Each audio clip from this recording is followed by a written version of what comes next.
Hi, welcome back to my channel. My name is Jacqueline Lopez, and today I have this very fun and easy DIY. We are going to be stamping some book stacks to make them personalized and to fit your own personal decor. Now, as always, I do want to remind you to please subscribe to my channel if you aren't already, and don't forget to share my video if you love it. It will really help my channel out. Thank you.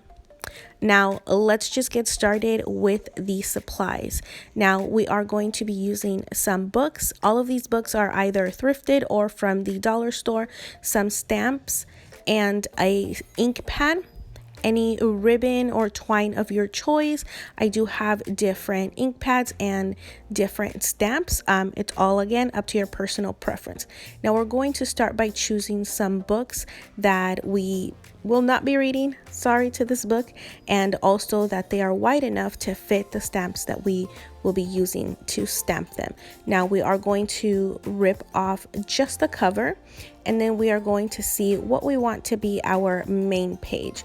Depending on how much writing, I like very simple pages like this one. Here's another one that I did, and as you can see, what I left as the first page was the dedication. As you can see, these covers are really easy to take off, and I did want to show you that you can take off more or just leave it how it comes off in the first step, and that's what I chose to do because it leaves it white, and that's the look that I was going for. I am choosing books that are all the same size. And now these stamps, you can do either all lowercase or all uppercase. And one tip that I want to give you is to write out your word to, one, make sure that the spelling is correct, and also so that you can cross out the words once you stamp them. That way, again, you make sure you don't make any mistakes. You can stamp them from right to left, left to right, or just straight in the middle if that's what you would like. Now I'm going to choose to go from left to right, and I'm choosing the order of the books. Again, I'm choosing the one that has the nicer cover at the top because that's what's going to be the only part that's visible.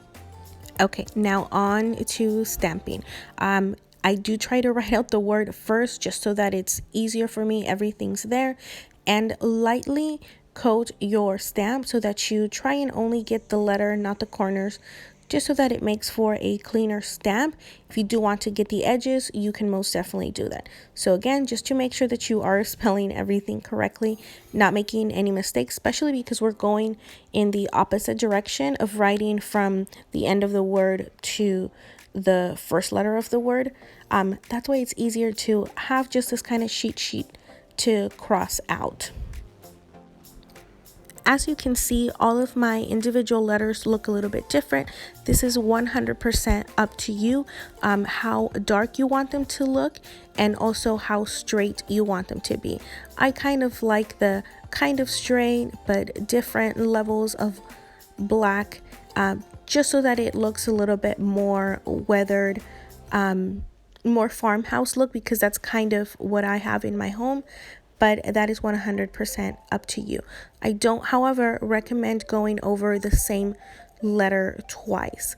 If you do want it darker than what it came out, I do recommend doing touch-ups with a fine tip Sharpie in the color of the ink you're using. That will be a little bit easier to control than trying to double stamp the same letter on top of the other.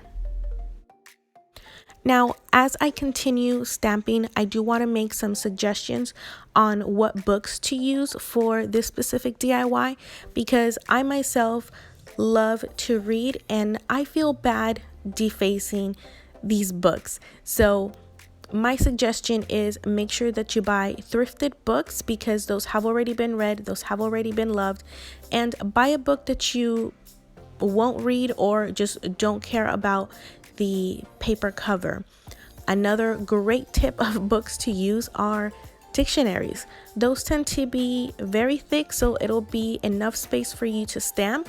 And also those big puzzle books like Sudoku, crosswords, that tend to be smaller, like travel workbooks.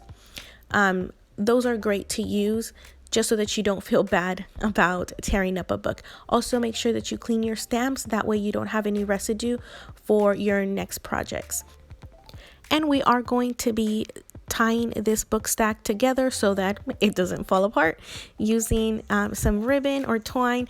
I'm using this decorative ribbon and some twine, and then I am going to use the cotton twine on a different set of book stacks that I will show you here at the end. So I did cut these again just enough so that it goes around. The decorative ribbon is not that easy to tie, so that one I just cut it to enough length to where I'll be able to do a simple knot. The twine I will be making a bow out of. So this part is very simple. Just make sure that you are not covering your quote or phrase with the ribbon and twine, and that they are tight enough so that they won't wiggle out of place.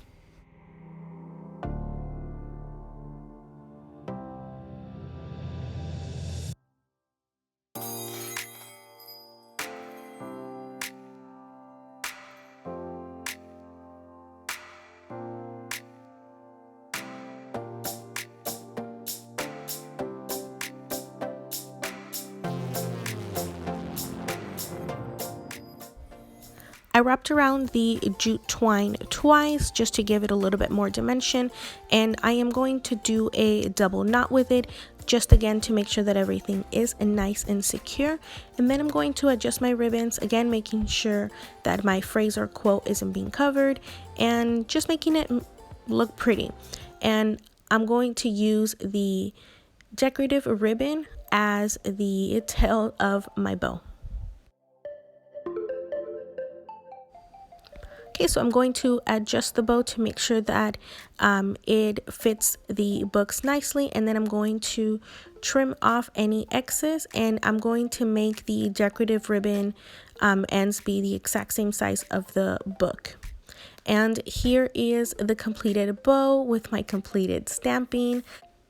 Now for books that you do not want to rip off the covers off, all you need to do is use some scrapbook paper. So trace out the size of your book and then just cut it out, and you'll end up with these pieces. So wrap it around just so that it gives it the shape of the book, and you can cover the entire book or cut out a smaller piece to just cover part of the book since you won't even be seeing it. And you can do this in any color you want, and do it by season, and then all you're going to do is stamp your edges as you would on your regular book.